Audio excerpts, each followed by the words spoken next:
What happened to Diane Lane's daughters?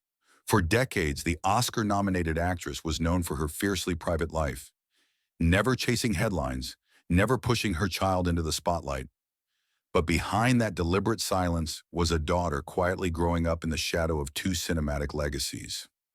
French action star Christopher Lambert and one of America's most acclaimed dramatic actresses. Born on September 5, 1993 in Los Angeles, Eleanor Lambert arrived into a world scripted by fame, but directed with restraint.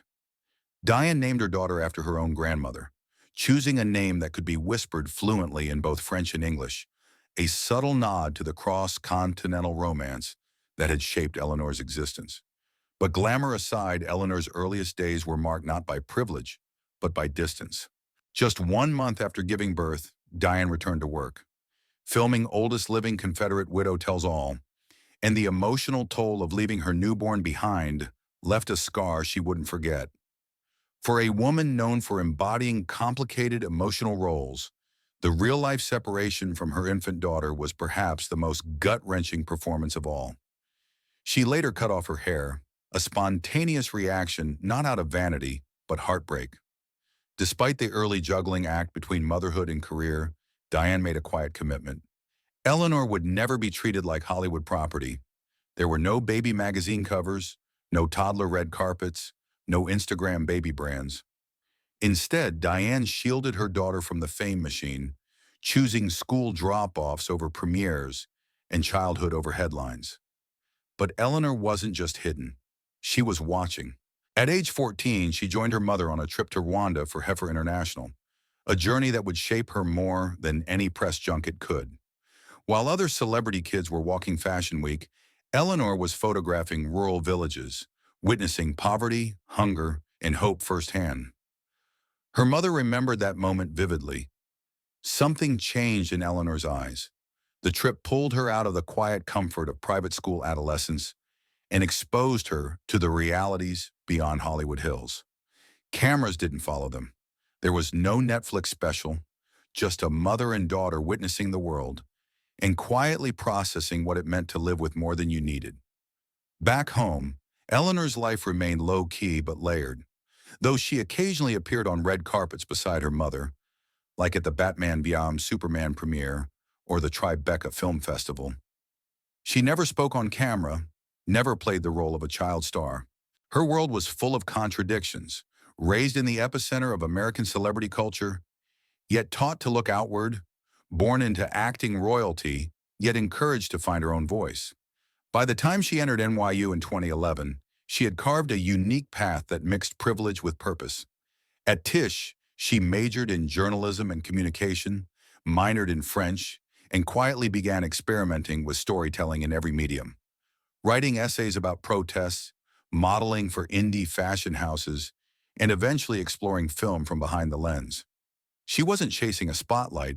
She was learning how to tell a story, whether through a pen, a photograph, or eventually her own performances. At NYU, she earned her place on the dean's list and her own identity outside her parents' fame.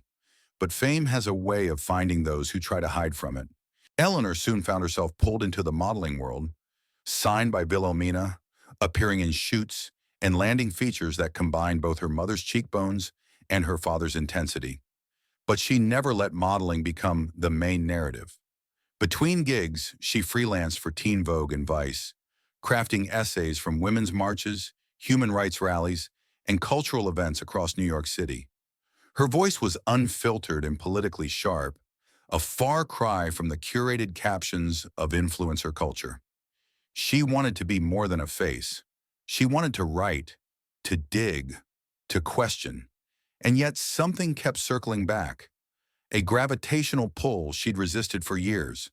Acting, the very thing she thought she'd avoid. Because when your mother is Diane Lane and your father is Christopher Lambert, Hollywood isn't just in your blood, it's in your bones. And so, quietly and carefully, she stepped toward it. Not as a child star or a red carpet regular, but as a grown woman who had watched the business from the wings and finally decided to enter it on her own terms. Part 2 will explore how Eleanor's artistic awakening led her to the screen, how love unexpectedly became her gateway into the craft, and how she turned legacy into something she could finally call her own. By the time Eleanor Lambert finished her degree at NYU, the daughter who had once shied away from her family's acting legacy was quietly stepping toward it. But not with an agent or a publicist, with instinct. It wasn't a career decision so much as a personal realization. Her early ventures into journalism and modeling had given her platforms, but not purpose. Writing was powerful.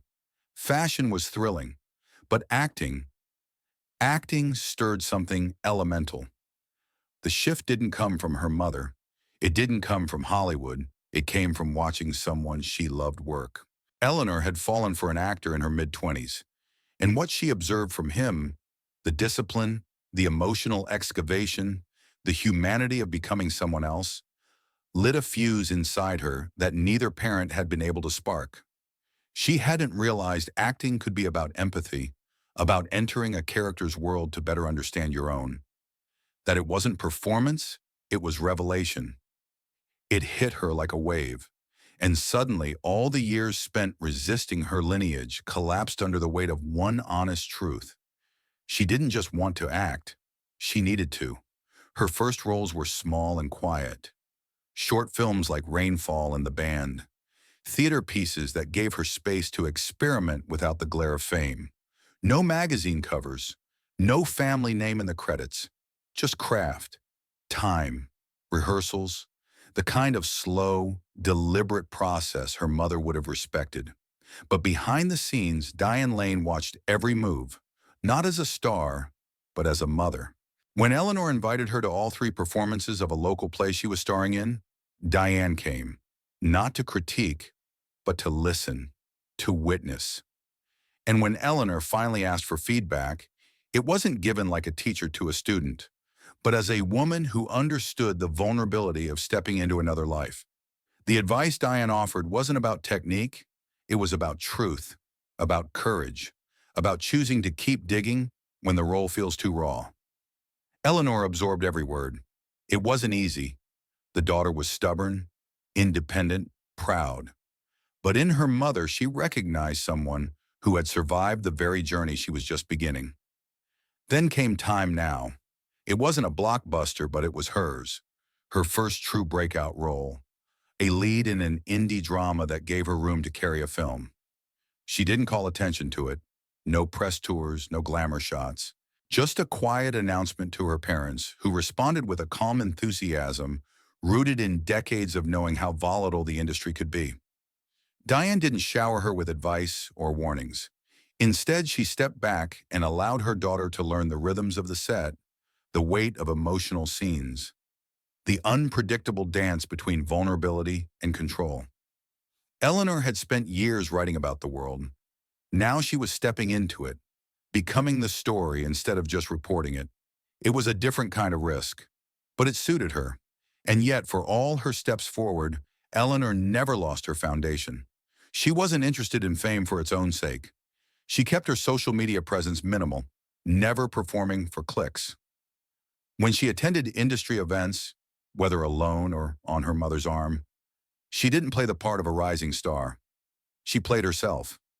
A woman who had been raised in proximity to fame, but never seduced by it. Her relationship with her mother remained layered, full of mutual respect and inherited stubbornness. Diane didn't interfere in her daughter's choices, but she also didn't pretend not to worry. The film industry, after all, had chewed up and spit out better prepared actors. But Eleanor had learned early, the only way through was to own her narrative. To enter the arena not as someone's daughter, but as someone with something to say. Meanwhile, behind the public glimpses and scattered interviews, Eleanor's relationship with her mother continued to evolve. They laughed more now, teased each other. Diane confessed during a talk show appearance that Eleanor had entered that beautiful but brutal teenage phase when embarrassment came easily. She joked that she wanted to legally rename her daughter God Mom Stop because that's all she ever seemed to hear at that age. But beneath the ribbing was deep affection. Diane had waited patiently for her daughter to grow into herself, never pushing, only guiding. And now that Eleanor had chosen the stage, she did so fully equipped, with talent, with purpose, and with a kind of emotional armor forged not by fame, but by distance from it. As Eleanor continued her path, one thing became clear. She was no longer following in Diane's footsteps. She was walking beside them, carving out her own rhythm in an industry where her name would always carry weight, but her work would carry her further. In part 3, we'll see how Eleanor continues to navigate the tension between legacy and individuality, how she builds a life that fuses activism, art, and autonomy, and how, in a quiet but undeniable way, she becomes the kind of daughter Hollywood rarely notices until it's too late to ignore. By her early 30s, Eleanor Lambert had quietly stitched together a body of work that resisted celebrity but embraced substance. She was no longer experimenting. She was choosing scripts with weight, collaborators with integrity, projects that asked more of her than just presence. Hollywood was still watching, curious if she'd chase the same spotlight her mother once held, but Eleanor wasn't interested in replicating Diane Lane's arc. She was building something more intricate. Her filmography began to reflect her eclectic background, a blend of indie sensibility and polished execution, informed by years of writing, modeling, and seeing the world from both behind the lens and center stage. She hadn't exploded overnight. She had simmered, slowly earning a reputation among directors for being thoughtful, unshakable, and capable of anchoring roles with emotional specificity that didn't scream but echoed. There was a gravity to her presence on screen, the kind that came from lived experience rather than technical bravado. Off-screen, she remained elusive. No tabloids, no messy quotes. Just small gestures, interviews that revealed slivers of her thinking, red carpet appearances where she'd quietly accompany her mother or appear solo, never dressed for spectacle. She took after her mother not in image, but in instinct. Diane had always favored restraint over excess, and Eleanor absorbed that fully. Even as her resume grew, she never used her last name as currency. In fact, in casting rooms, she often didn't mention her lineage unless asked directly. It wasn't shame, it was strategy. She wanted to be judged for what she did, not who raised her. Her refusal to exploit her legacy didn't hinder her.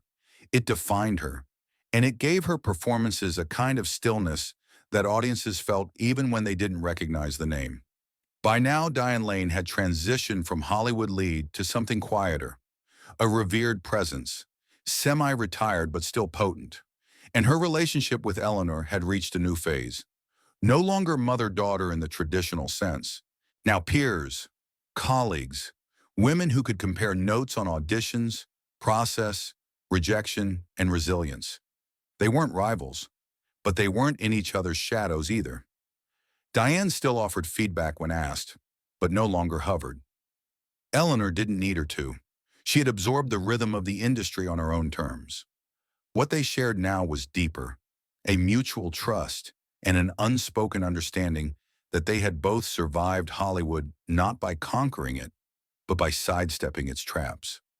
There was a quiet moment in 2024 that captured everything. Diane appeared on a daytime talk show recounting Eleanor's teenage years. The ease with which she embarrassed her daughter, the way she used to joke about changing her name to God Mom Stop. The audience laughed, but Diane's eyes softened. There was pride there, not just in what Eleanor had become, but in how she got there, without shortcuts, without scandal, without the industry swallowing her whole. Eleanor, in turn, was speaking more candidly in interviews, not about fame, but about process, about psychology, about the emotional science behind why people behave the way they do. Her interest in acting wasn't fame-fueled. It was rooted in empathy, in research, in observing human behavior, and translating it into character. She didn't just memorize scripts, she decoded them. And when she performed, audiences felt that. They didn't see a starlet. They saw someone thinking, feeling, transforming. It was subtle, but unmistakable. There was no major turning point, no Oscar moment, no viral scene. Eleanor's rise was quieter, built film by film, word by word, character by character. Her journalism gave her insight. Her modeling gave her presence. Her parents gave her perspective. But her choices, every audition, every delay, every rejection she weathered, were her own. She belonged to a new generation of actors who weren't interested in instant fame. She wanted longevity, and she was earning it. Today, when people talk about Diane Lane's daughter, they no longer mean the toddler at red carpets or the teenager in Rwanda. They mean the actress in Time Now, the writer who once covered protests, the woman building a body of work defined by integrity. Eleanor Lambert may have inherited her parents' talent, but she made something rarer, a career that honored it without exploiting it. In a town where family names are often used like passwords, she chose silence, then earned a voice that couldn't be ignored. If you found this breakdown powerful and want more deep dives into the hidden lives of Hollywood's forgotten children, subscribe to our channel. Your support brings these invisible stories to light. Thanks for listening.